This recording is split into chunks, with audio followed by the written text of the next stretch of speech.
Olá, tudo bem? Meu nome é Sauro Queiroz, esse é o Mente e Coração. Eu espero que você esteja muito bem, saudável, mas se não estiver, olha, tem esperança, viu? Principalmente agora no final dessa série que nós tivemos sobre fruto do espírito e saúde mental. Eu tenho certeza que você ficou curioso de saber, entender mais como é que o fruto do espírito pode influenciar o seu dia a dia. Sabe, feijão com arroz, ovo frito, esse tipo de teologia, aquela que, assim, é derramada no seu dia a dia, na sua vida ordinária. E, olha, você não está longe da verdade. Porque o fruto do Espírito não é algo etéreo, algo assim, fora do comum, de outra dimensão, é algo que você pode viver na sua vida. Agora, eu pensei aqui quem poderia conversar comigo acerca desse tema. E na minha cabeça veio a imagem de um casal que tem uma história impressionante, tanto pessoal quanto no ministério deles. Lidam com pessoas o tempo todo, todos os dias, há muitos anos. Então, se tem alguém ou duas pessoas que eu posso dizer que conhecem seres humanos, são esses dois. Além de, assim, grandes amigos, maravilhosos amigos. E eu estou falando aqui, no caso, do pastor Renato Camargo e da Cibélia, sua esposa. Bem-vindos ao Mente e Coração. Obrigada. Muito obrigado Muito por bom terem estar aqui, vindo, meu viu? amigo. Muito obrigado Muito mesmo. bom estar aqui. Se a gente é conhecedor de ser humano, isso é verdade, mas é porque eu não conheço outro tipo de gente, né? É. Hoje em dia tá uma bagunça com esse negócio de extraterrestre, existe, não existe. Nossa, nem me diga. O que nos resta é Isso. conhecer uns aos outros, né? Uns O aos coração outros. da gente, a nossa Exatamente. mente. E tem conhecimento pra caramba sobre o ser humano, né? A ser descoberto ainda, né? Sim. Quando a gente acha que entendeu, parece que eles dão uma curva na gente. Apesar de que eu tô falando igual alienígena aqui, né? Os seres humanos, né? Eles são difíceis. de Eles serem são entendidos. difíceis. Nós que somos de outra espécie. Basta que a gente case para saber Certeza. que a gente não Exatamente. entende absolutamente nada Exatamente. um do outro. Agora, falando de casamento, eu acho que a gente pode começar com um pouquinho da história de vocês. Uhum. Né? Sim. Assim, rapidamente, onde vocês nasceram, e como vocês se conheceram e como vocês começaram essa caminhada a dois. Eu acho que Ok. seria bom. Eu sou aqui de Campinas mesmo, né? Mas morei pouco. Os meus pais saíram daqui quando eu era pequenininha e depois eu voltei antes de conhecer o Renato. Ele fazia seminário aqui. Então a gente conhecia, ele estava no seminário e eu me preparando para fazer faculdade em outra cidade, né? Sim. Eu tenho uma tia que é professora no seminário e nos apresentou. Então foi aí que nós nos conhecemos. Agora, a pergunta que não quer calar. Quem esteve afim de quem primeiro? Ela Ela? Foi você, Sibeli? Com certeza. É? E foi assim à primeira vista? Foi. Uau, Aliás, que homem maravilhoso. eu toco piano e eu tocava para um grupo, que era o grupo dele, que ele veio na minha casa para eu poder ensaiá-los. E eles eram em 4. E o único solteiro era ele. Na verdade, foi falta de opção. Então foi por eliminação, então. Aí... Sacanagem. Não, ele era o mais bonito. Aí, ó. Tá vendo? Que bom. Quantos anos de casado? Esse 24 para para 25 agora. Esse ano. 4 para 25. Esse ano nós fazemos bodas de prata. E conseguem se elogiar em público. Eu sempre reparo isso. Sempre reparo. Porque deu ali 25, 30 anos, né? Parece que os casais desaprendem a serem namorados, né? Pega na mão da sua esposa, o cara fica sem jeito. Você pensa, como é que esse cara casou com essa mulher? Exatamente. Não é? Elogia, olha nos olhos. Sabe aquelas dinâmicas de com encontros certeza. de casais de igreja? Nossa. E isso sempre me chama atenção. Então, chamar o Renato de bonito é só do campeonato. Obrigado. E rir, acho que a gente não parou de rir. Não pararam de rir. Na verdade, acho que ela é a única que ri das minhas piadas. Então, Pelo menos os filhos falam isso, né? a minha sogra também diz isso. É.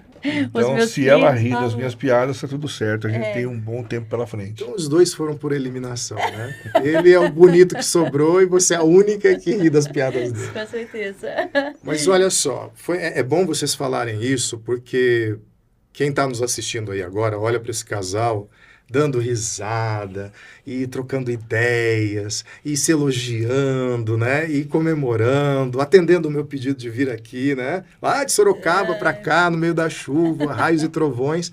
Mas vocês passaram por uma tempestade na vida de vocês e essa foi a primeira coisa que me veio à mente quando eu pensei em vocês para falar um pouco sobre fruto do espírito e saúde mental. E vocês podem dar uma descrição de como foi essa experiência que vocês passaram? Isso aconteceu de uma hora para outra. Assim, quando a gente ainda trabalhava em Vinhedo, a Cibele e eu estávamos com o nosso pequeno segundo filho, recém-nascido, e ela amamentando esse menino com mastite, né, uma inflamação na mama, ela começou a passar mal, de repente ela caiu no sofá, eu peguei meu filho, levei para o quarto, e quando eu voltei para a sala, tentei acordá-la, ela olhou para mim e disse, quem é você? Eu tomei um susto, falei, como assim? Sou eu, Cibele. Mas como tem febre envolvida, tinha febre envolvida, eu pensei, esse negócio vai passar. Peguei o telefone, liguei para uma moça que trabalhava em casa, pedi para ela cuidar dos meninos, a gente foi para uma pizzaria. Eu era muito novo ainda e eu imaginava que com o tempo, alguns minutos, um pouco de ar fresco, a coisa fosse ser resolvida. E foi divertido demais passar uma noite conversando com a minha esposa, com cerca de 4, 5 anos de casado ali, ouvindo e contando quem a gente era um para o outro, né? Ela não sabia nada sobre mim. A memória dela foi zerada completamente. E quando a gente fala assim, completamente, é 100% de memória. Ela não lembrava quem eram os pais, quem era ela mesma, quem eram os seus filhos, como dirigia, como tocava piano. Cibele sempre foi pianista. E olha que música, quem sofre perda de memória, Sim. fica a habilidade muitas vezes, né, de tocar. Sim, mas a técnica, né? A técnica Que tinha ido embora. Que naquele momento tinha ido embora, né? Então, assim, naquele momento eu não conseguia ler, vamos dizer assim, né? A música veio de outras formas depois, né? Que me traziam algumas lembranças. Mas naquele momento ali, com relação à técnica, não, né? Tanto é que dirigir também eu tinha parei, né? Então, algumas coisas realmente eu tive que parar, né? Fato é que todas as vezes que a Cibele dormia, ela zerava novamente a memória. Ou seja, não foi apenas um restart.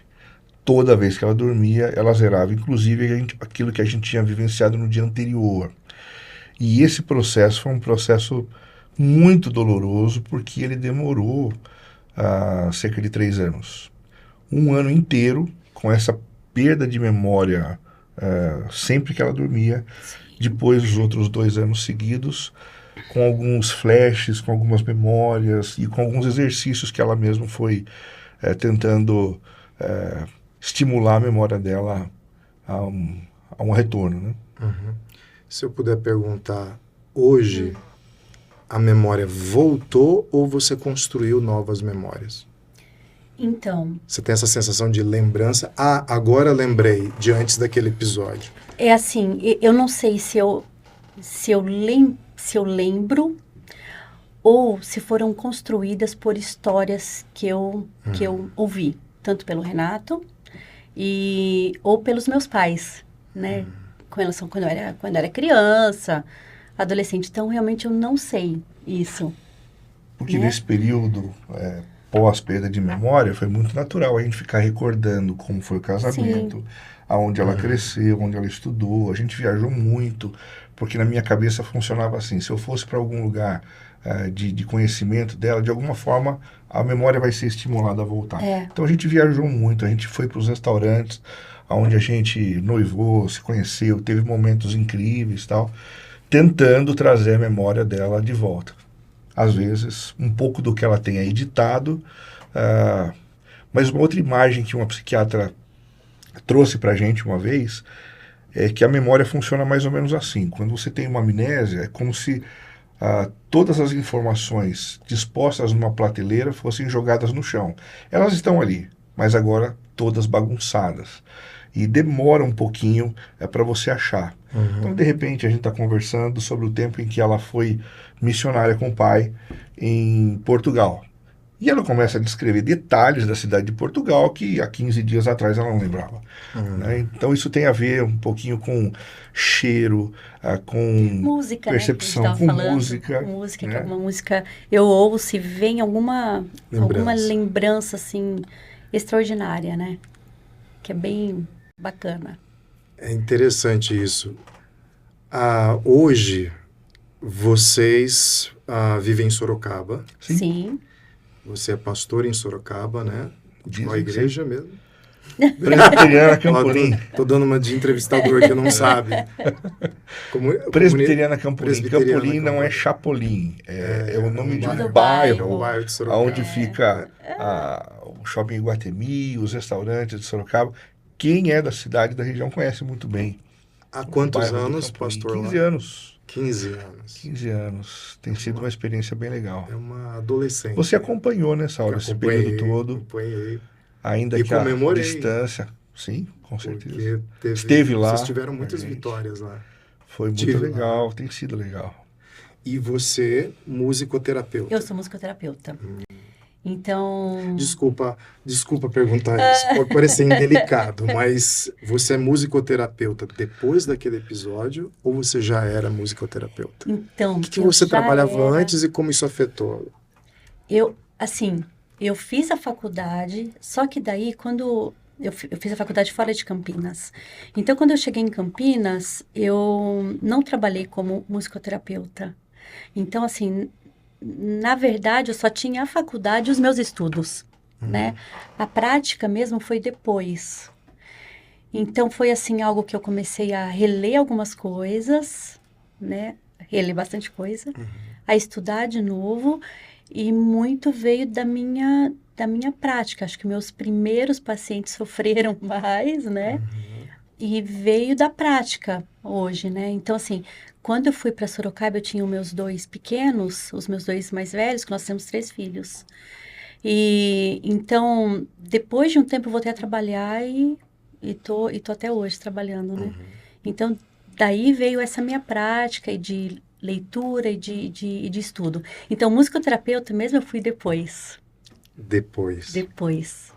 Porque em Campinas eu não trabalhei, né? Que eu tinha me formado. Eu fico pensando, o que te levou a ser musicoterapeuta? Qual foi a motivação?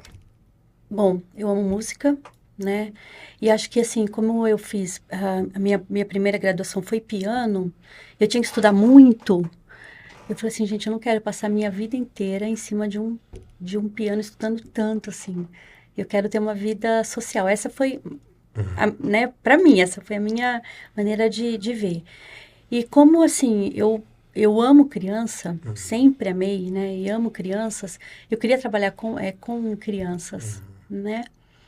E crianças atípicas, assim, me fascinavam, né? Por eu querer entrar no mundo delas. Acho que tem a ver um pouco comigo, né? Então, acho que foi por isso. Daí eu peguei já a área de crianças no TEA mesmo. Então, é com quem eu trabalho hoje.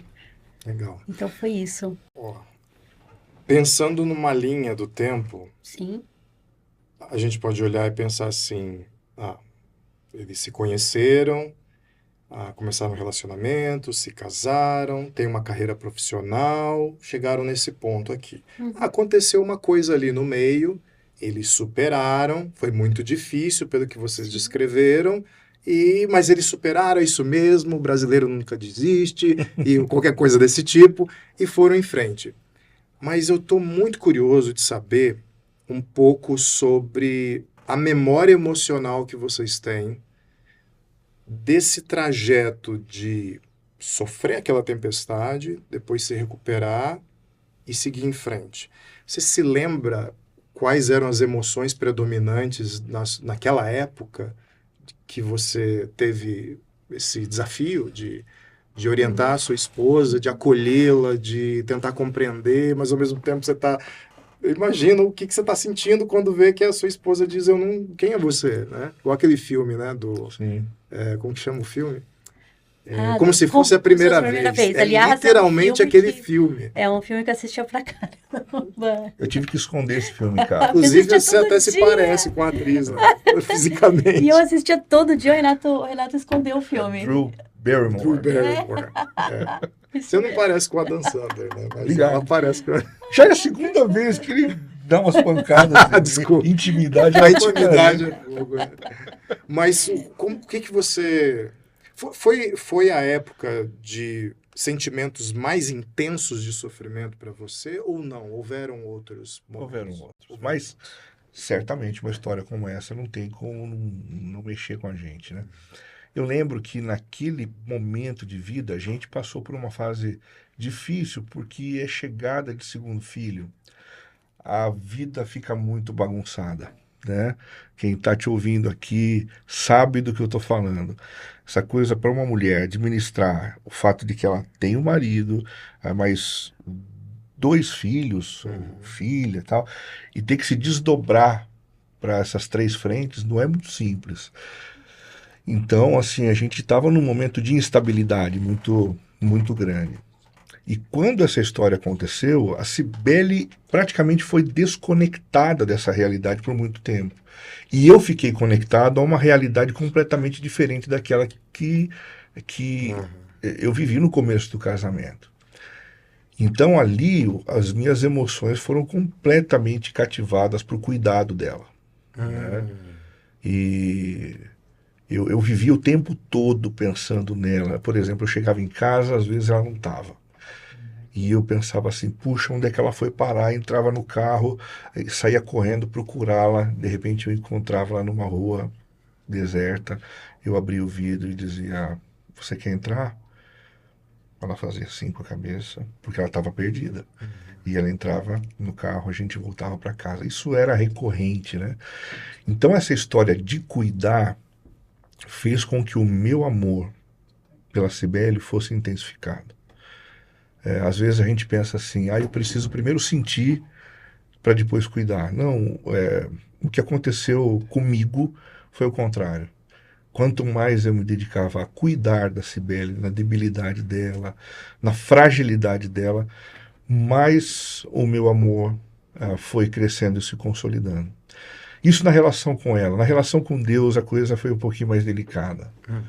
Porque eu estava no meio de uma plantação de igreja e tinha ido para lá com a vontade de ver Deus agindo em mim, através de mim, de uma maneira como todo plantador espera. Aí, de repente, surge essa situação. As pessoas não queriam que eu atuasse mais como pastor, porque quando eu chegava para conversar com elas, elas diziam, não, você está passando por tanto problema, deixa para a gente conversar sobre o meu problema depois. Aí isso inviabilizou meu ministério. 6 meses depois eu estava de volta a Campinas, fora da plantação, e como eu briguei com Deus, Saulo. Foi um tempo de muita briga, né? Eu cheguei assim a dizer para Deus, eu vou fazer da minha vida a coisa mais inútil que eu puder. E o que vinha na minha cabeça era viver como um pipoqueiro. Em primeiro lugar porque eu adoro pipoca. Cara, eu adoro pipoca, agradável, cara, eu né? adoro pipoca. Em segundo Por que lugar, tem que ser um peso? porque assim, eu não vou pensar, eu não vou refletir, eu não vou planejar, eu simplesmente vou consumir energia, vou consumir dinheiro, vou consumir dias da minha vida. E eu falava, Deus, é isso que eu vou ser, só para te agredir, só para revidar. E passei anos com esse negócio no coração. Quando a gente foi plantar a igreja agora em Sorocaba, eu passei 3 anos imaginando Deus atrás da porta, com um cacetete nas mãos, pronto para me agredir. E sempre que acontecia alguma coisa, eu pensava, é agora. Olha lá, ele vai me tirar agora. Agora que ele me tira daqui. No dia da organização da igreja, eu aguardando ali os últimos momentos até a proclama, dizendo a igreja está organizada, eu comecei a chorar que nem uma criança. E eu falei, Deus, me perdoe. Me perdoe, porque aquele evento lá no passado me fez crer que o Senhor não era santo o suficiente, que as tuas intenções não eram boas. Mas o Senhor é bom, e a tua misericórdia dura para sempre. E ali foi um processo de cura, né, de tudo que aconteceu na minha relação com o pai. Pensando vocês dois. Então, olha só. Vocês passaram por isso, assim, né? Vai para cima. É um vai pra ecocardiograma. baixo. Só nesse espaço de tempo que você descreveu aí, você falou de cuidado, seu amor pela sua esposa se intensificou, mas ao mesmo tempo você não estava bem com Deus. E é uma, né? É a vida, né? É a vida. É a vida. Essa é a vida. É a vida. Tem pessoas que vêm falando assim para mim, Renato, quando é que a vida vai ser mais linear? E a resposta que eu digo é, quando ela se tornar linear e fizer assim, ó, acabou. Exato. A vida da gente é assim, Saulo. A gente não vive uma vida a despeito de problemas e outras com problemas. Não. Todo mundo tem problema. Todo mundo oscila. Todo mundo um dia tem crise, outro dia não tem. E a gente vai levando, né? Esse é o mundo caótico originado pela nossa decisão e decisão dos nossos primeiros pais de romperem com o Criador. O universo é instável. Ó, pelo que vocês estão me falando, assim, e isso é maravilhoso, porque as pessoas ficam esperando que a vida fique assim, né? Para elas essa é a solução, muitas vezes. Muitas pessoas pensam isso. Por que é que minha vida tá ruim? Por que é que minha vida tá assado? Por que é que isso? E aí vem para um ponto muito importante que a gente tem conversado nas últimas semanas no Mente e Coração. Assim, eu achei fundamental que as pessoas conhecessem você. E você, né? Porque eu acho assim, se você começasse a ouvir um pastor e a sua mulher falando, no Brasil, né? O pessoal fala, é o pastor, um homem de Deus. A Cibele, uma mulher de Deus, né? Eles são assim, estão rindo e tudo mais, porque a vida deles é debaixo da bênção do Senhor. Por incrível que pareça, há muita gente que pensa assim, que a vida de vocês é mais fácil que a deles, porque Deus carrega vocês assim, ó, ainda tipo um daqueles ratinhos da Índia, assim, que vai, né? E fica fazendo um carinho. E não é. E vocês descreveram aqui nesse espaço de tempo uma série de experiências e emoções pelas quais você passaram e luta também que você passou, né? E que você passou também. Aí que vem o negócio. Porque se por fora não há garantia de que vai fazer tempo bom, é possível que a tempestade dure mais um tempo, então algo tem que acontecer dentro da gente, né? Esse calibrador da vida, né? É aqui dentro. E tem uma coisa na Bíblia chamada fruto do Espírito que Deus desenvolve dentro da gente e todos os aspectos do fruto do Espírito claramente estão associados com o nosso mundo interior, com as nossas emoções, com a nossa saúde mental. Você vai ver as descrições, né? Isso aqui está falando de alguém que vive em paz, alguém que tem alegria, alguém que exerce bondade, alguém que exerce benignidade, alguém que é longânimo. E aí é uma série de descrições de coisas que acontecem no mundo interior e que transbordam para fora, né? E as pessoas olham para o que está no exterior, vocês rindo, por exemplo, e dizem, a vida deles deve ser só cheia de alegrias. Mas o que eles não sabem é que tem algo dentro de vocês, que está crescendo aí, né? Que está multiplicando. Para eu parar de discursar aqui, o que eu queria saber de vocês é, vocês perceberam na caminhada de vocês essa ação de Deus produzindo algum tipo de fruto dentro de vocês e que ajudou a lidar com as emoções e com os problemas? E como é que foi para vocês? Bom, assim, para mim, como eu estava assim, sem memória total, o meu relacionamento com Deus também estava vago, né? Da mesma forma que eu não tinha lembranças do meu relacionamento com o Renato, com os meus meninos, mesmo bebês, né? Eu tinha 2 bebês, né, ali. Com os meus pais, eu também não tinha essa lembrança desse meu relacionamento com Deus. Uau, Cibele, isso eu não sabia. Então, assim, pensando agora, eu usei o Renato como muleta. Vamos dizer assim. Desculpa, você não tinha memória que cria? em Deus? Eu não tinha memória De Deus. de Deus. De Deus. É por isso que no Antigo Testamento você pega, por exemplo, os profetas, e eles ficam recordando o que aconteceu na história do povo. A fé em Deus, ela tem a ver com memória. Se você História, perdeu né? a memória, o seu relacionamento virou fluido. Não tem pega. Então ela viveu essa realidade. Porque da mesma forma que eu não tinha memória dos meus relacionamentos e das minhas vivências e da minha história anterior, que é a base nossa de como do que nós somos hoje, né? A minha história com Deus também ela não existia. Então eu usei o Renato, né? E assim foi fundamental, porque ele foi me ensinando de novo. Ele foi me mostrando de novo. Ele foi me mostrando de novo a minha história com Deus, Ah, né? Então ele foi assim primordial em todos os aspectos, mas principalmente nesse, né? você tem memória? Qual é a sua memória mais antiga desse episódio? Desse episódio, Da sensação que você sentiu? Você tem tá, memória? eu tenho uma Você memória sentia- de inutilidade, de ser totalmente inútil. E assim, de ser inútil para tudo, né? Assim, até, por exemplo, de entrar numa roda de pessoas conversando e todo mundo olha para mim. Tipo, o que vai acontecer? Ela vai surtar, né? Então, é como se você vivesse como um alienígena mesmo, né? Então, essa é a minha memória mais, acho que dolorida. Acho que é por isso que ela, né? Ela vem mais rapidamente. Mas o Renato foi, assim, foi essencial. Foi essencial. Agora eu entendo, talvez, se eu não estiver equivocado, um pouquinho da sua conexão com autistas. Porque se acho que você sim. disse que se sentia Sim. inútil e as pessoas olhavam para você, Sim, quem sim, que é essa aí? sim. Será que ela vai surtar? Tem Sim, tudo a ver. E, tem tudo a ver. né? E acaba que eu me conecto com eles, né? E quando que você percebeu que havia deixado de ser inútil aos seus olhos?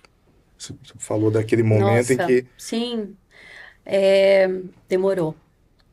Mas a ida para Sorocaba, conhecer novas pessoas, começar uma nova igreja, assim, foi muito importante para mim.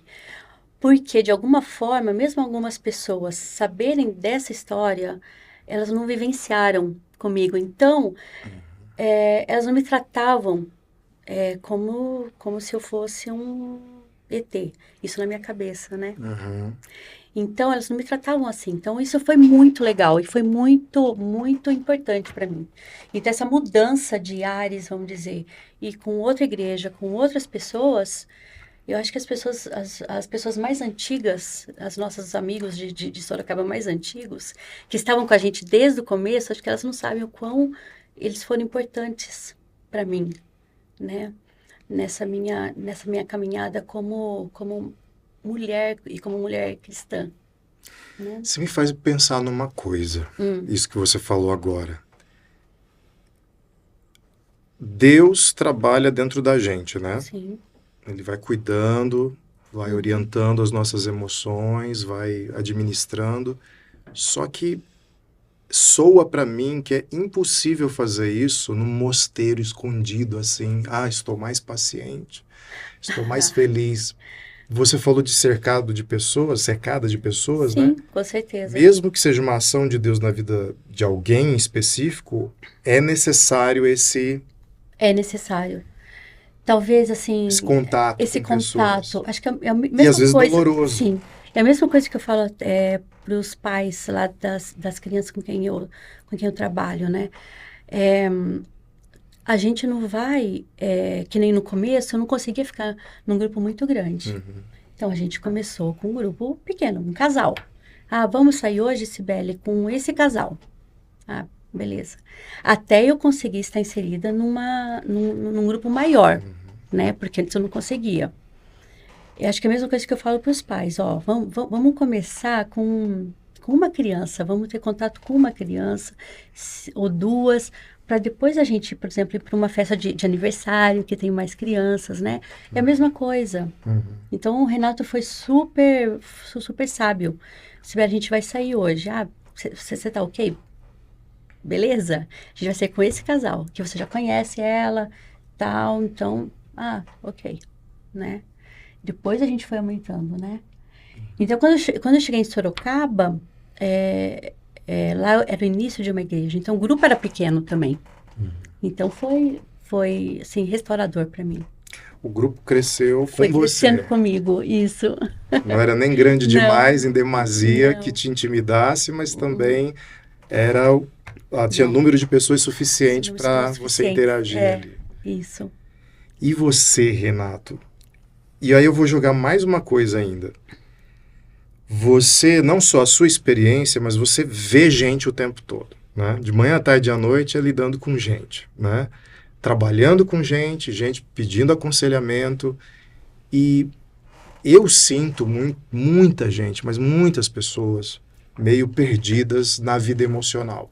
Assim, elas não conseguem conectar o que Deus pode fazer por mim e em mim. Esse em mim é muito difícil das pessoas entenderem. Às vezes eu sinto que eu estou falando alguma coisa alienígena, talvez até você possa me ajudar. Porque é mais fácil eu identificar que Deus está agindo por mim com coisas concretas. Deus me deu um carro, Deus pagou meu boleto, Deus não sei. Agora, Deus me ajudou a ficar em paz. Deus me deu mais paciência. Deus, em meio ao sofrimento, me trouxe alegria. Isso é uma língua alienígena para as pessoas, muitas vezes. O que acontece é que a gente vive no mundo das coisas.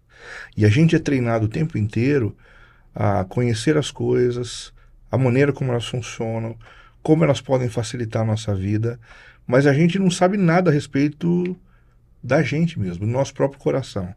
E isso que você está falando é tão perceptível na opinião dos pensadores de hoje, que até filmes têm sido lançados para que as pessoas aprendam a conhecer as suas emoções.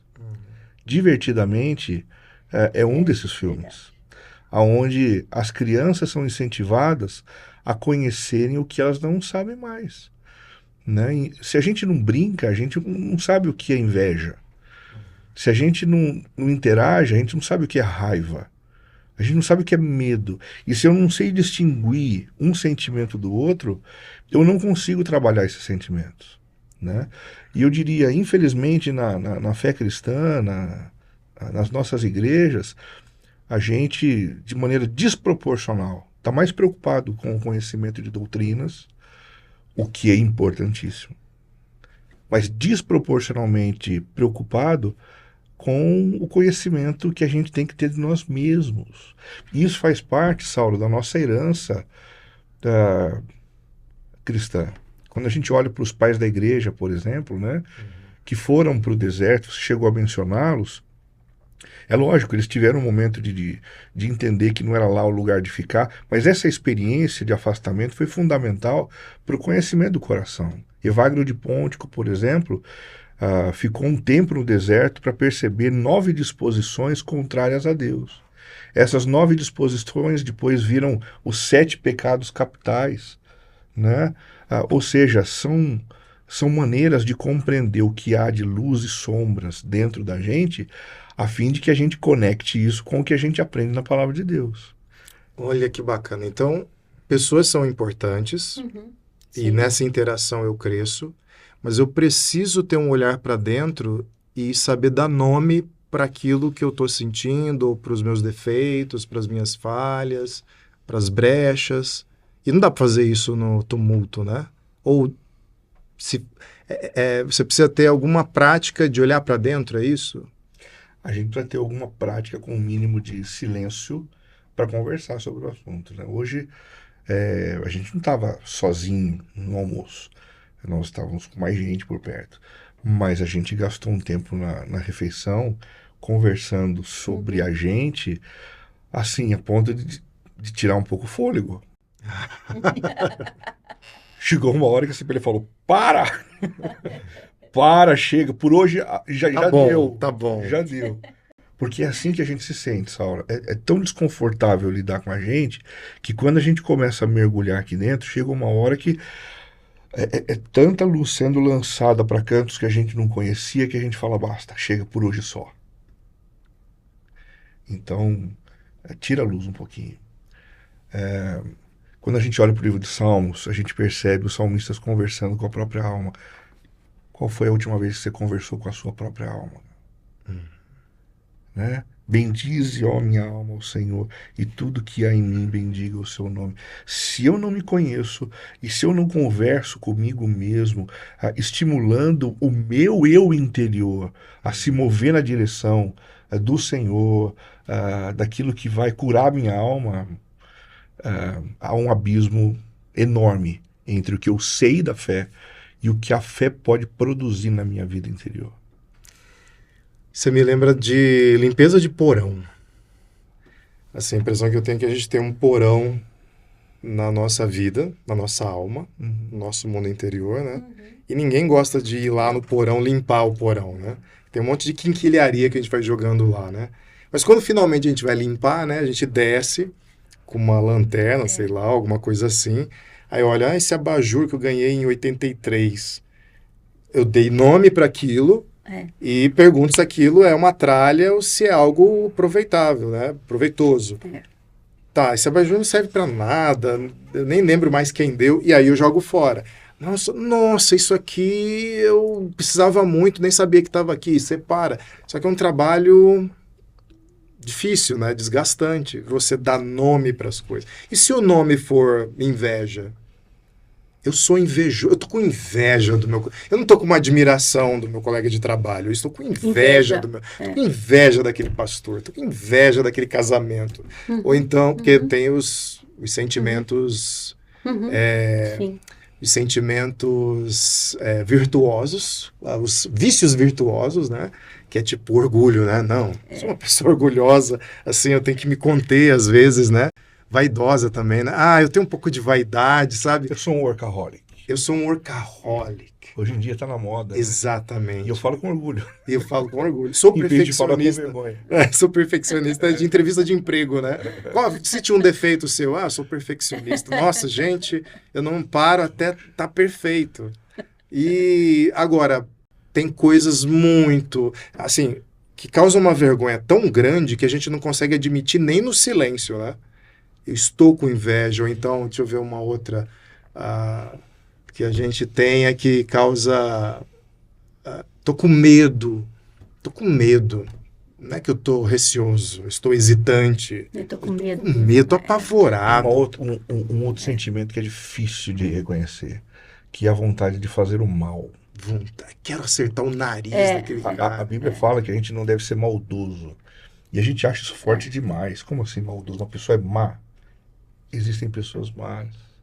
E existem pessoas que intentam fazer o mal, planejam fazer o mal. Mas a gente não reconhece isso. Quem fala da importância de nominar os pecados, e a gente pode fazer o paralelo aí para os sentimentos, né? É James Houston, que durante muitos anos trabalhou lá no Regent College, né? E ele diz que enquanto a gente não nomina, a gente justifica. Isso é maravilhoso. Enquanto a gente não nomina, a gente justifica. Enquanto o meu sentimento em relação a uma pessoa não vira um nome, é inveja, eu justifico. É o outro, é a maneira como a pessoa me tratou, é o que ela deixou de fazer por mim, foi aquele episódio lá no passado, mas quando eu digo é inveja, acabou. Porque daí não tem a ver com o outro, cara. Aí tem a ver comigo. Verdade. A gente estudou uma época lá na igreja, não sei quando foi, os 7 pecados capitais. E foi super importante. Porque a gente começou com essa prática na nossa casa, né? E não é fácil. É muito difícil mesmo. E depois a gente estava numa conversa com um casal que eles estavam começando há pouco tempo na igreja, e eu falei, porque eu sou assim, então, né, e contei período lá, né, da nossa vida e tal. E ela guardou isso, que ela fala disso, que eu nem lembro que eu tinha falado disso. Eu falei, Sibeli, porque aquele dia que você falou isso. Eu falei, meu Deus, ela falou que ela é, né? E aquilo mexeu comigo, né? Pra assim, eu começar a ver também o que de tão escuro tá aqui dentro, né? Então, assim, óbvio, né, que a gente vai ter, a gente não pode ficar abrindo tudo para todo mundo. A gente tem que ter pessoas, estratégias e pessoas que a gente confia e pessoas de Deus também, né? Para não ficar aí depois, né, abrindo a boca para todo mundo, né? Também não é assim, né? Pessoa que pode Que pode contribuir com o que você está passando, ou sentindo. passando, Que vai pegar aquilo e falar, ai meu Deus, tem medo, tem inveja, tem raiva. Tem... Você, Sibeli, não acredito. Que vai olhar e vai ver você como ser humano mesmo. Como ser humano. Como eu. Como qualquer um de nós. Cara, isso é maravilhoso. Agora, vocês estão falando de nominar. Então, repara aí, você. A gente nomeia, né? O que implica, imagina, em admitir, né? Isso está em mim. É contrário a qualquer um dos aspectos do fruto do Espírito. Não estou em paz, eu estou aflito. Eu não estou com amor pela pessoa. Eu tenho ódio, tenho raiva. Esse é maravilhoso. Bom que você lembrou disso. Porque eu percebo muito isso também. O sujeito me procura no gabinete pastoral. Aí, porque fulano, não sei o quê, Olha, você está precisando perdoar essa pessoa. Aí, eu não sei se é coisa de nós brasileiros, se é em qualquer lugar.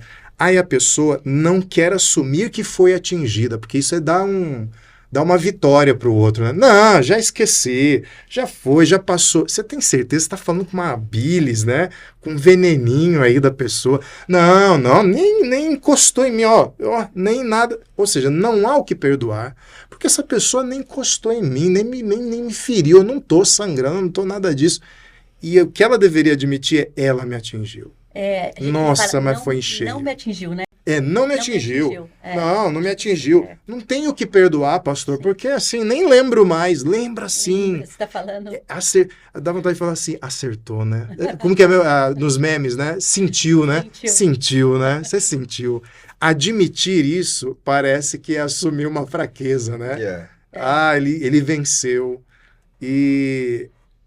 Ou seja, há várias coisas que a gente não quer admitir. Então, a gente nomeia, admite que está sentindo aquilo. E o que vocês recomendariam, pensando nesse vai e vem aí de emoções que vocês já sentiram, e momentos difíceis, e o crescimento que vocês tiveram com a experiência, seja ministerial, profissional, seja na própria vida, o que vocês recomendariam para um terceiro passo? Então, fique sozinho, fique um pouco a sós, em solitude, né? Não em solidão, né? Fique um pouco em solitude, nomeie, admita que você não está bem, mas depois eu faço o quê? Eu estou aqui com aquele sapo na mão, e tá ali, você olhando para ele, olhando para você, já peguei ele, pastor.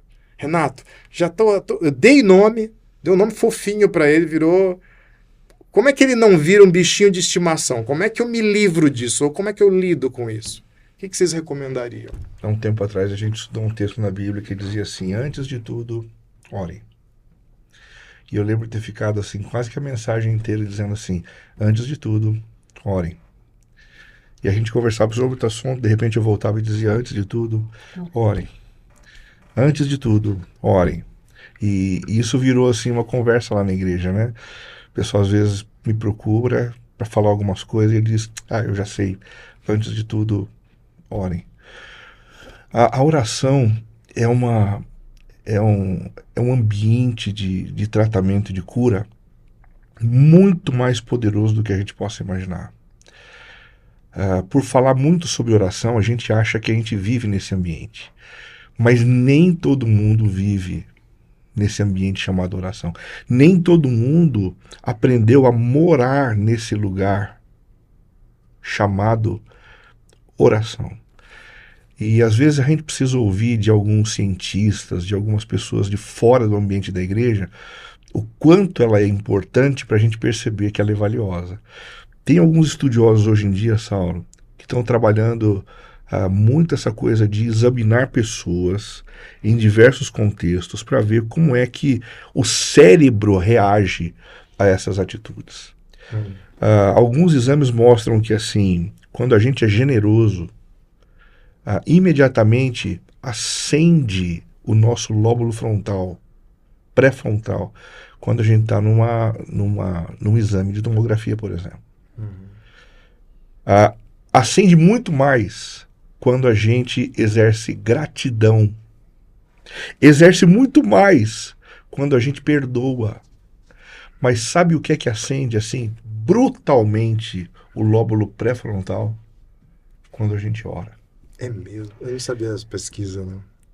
E mais do que isso, se essa é uma prática recorrente, sabe qual é uma tendência no cérebro humano? O cérebro aumenta de tamanho.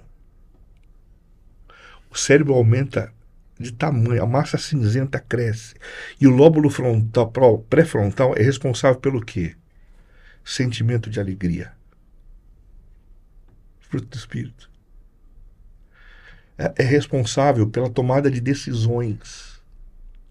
Quando eu oro mais, eu tomo decisões mais acertadas na vida. Algumas dessas leituras têm mexido tanto comigo que, assim, eu tenho procurado olhar para a oração de uma outra forma, né, como algo que efetivamente produz em mim por gatilhos estabelecidos na oração pelo próprio Deus, que basta eu estar ali, na presença dele, para esse bem ser estartado dentro de mim. E eu não estou considerando ainda o fato de que o Senhor está no outro lado da corda, me ouvindo e sendo o grande responsável por medidas que eu não tenho condições de realizar, né?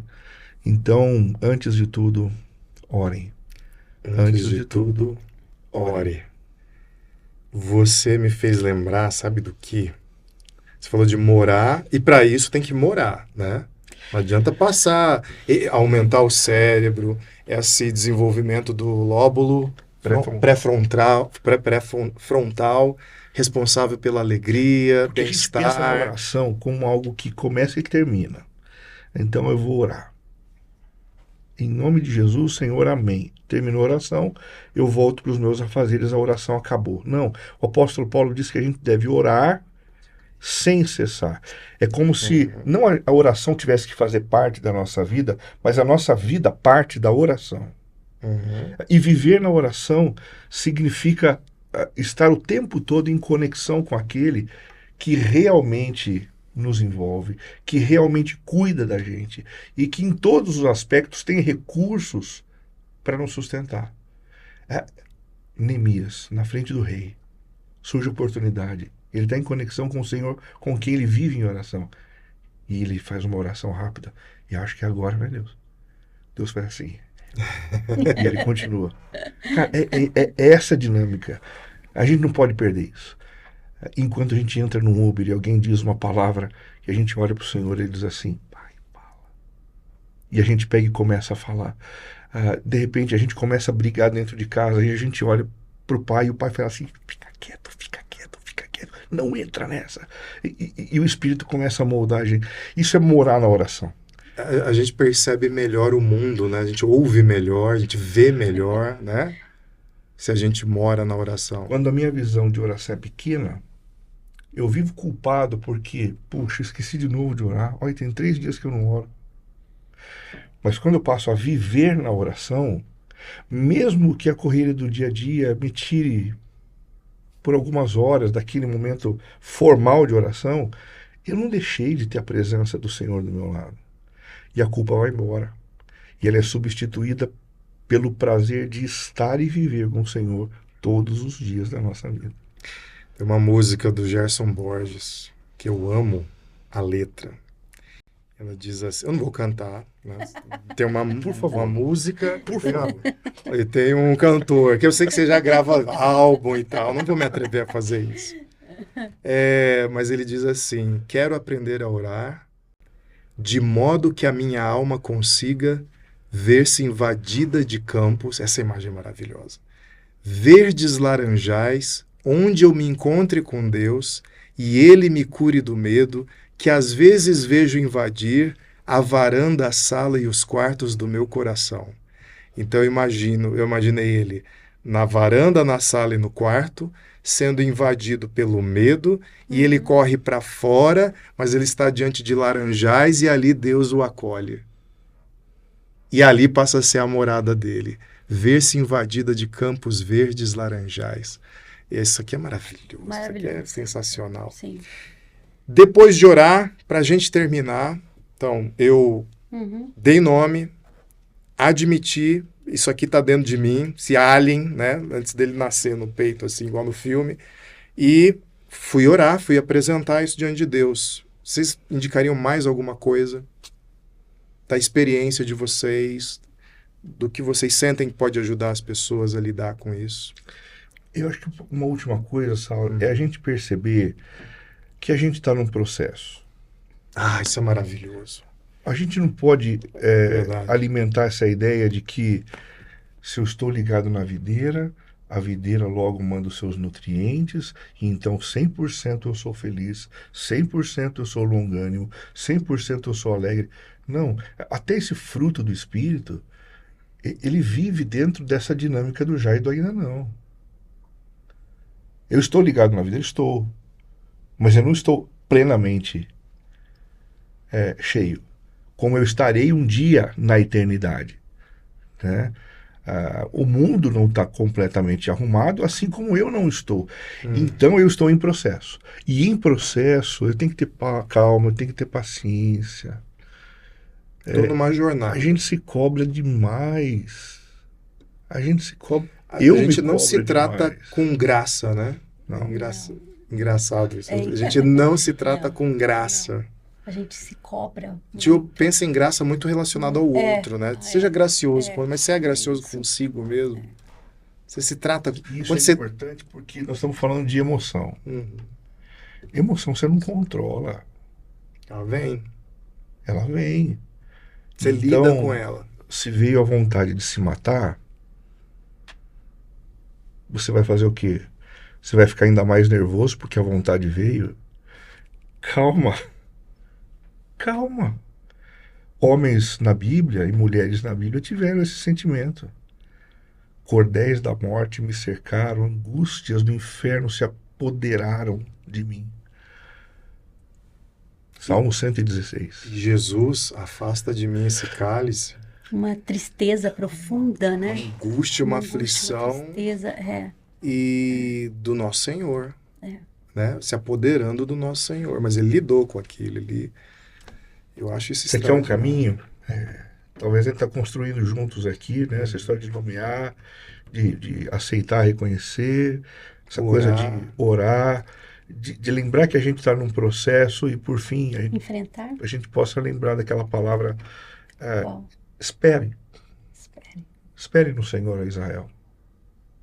Espere. Porque se ainda não está completo, ainda não chegou o final.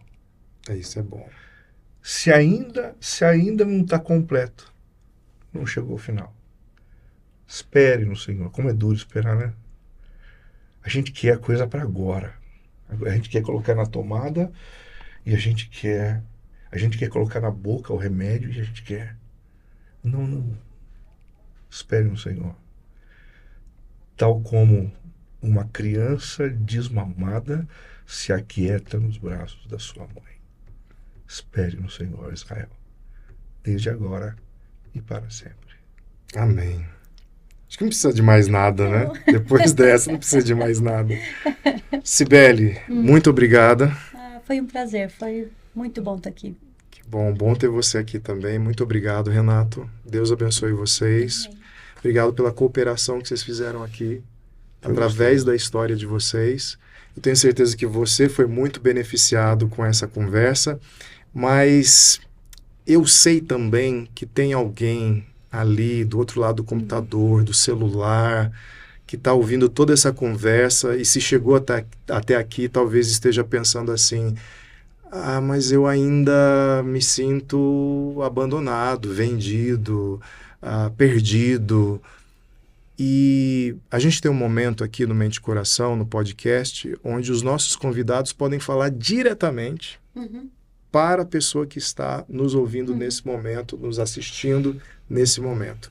Então, eu queria primeiro a Cibele ali olhar para aquela câmera e imaginar alguém sentado, olhando para o celular, talvez com lágrimas nos olhos, talvez aflita, lábios trêmulos, sem esperança, mas eu creio que Deus vai te dar palavras do seu coração para falar com essa pessoa que está pensando, refletindo sobre tudo que a gente conversou.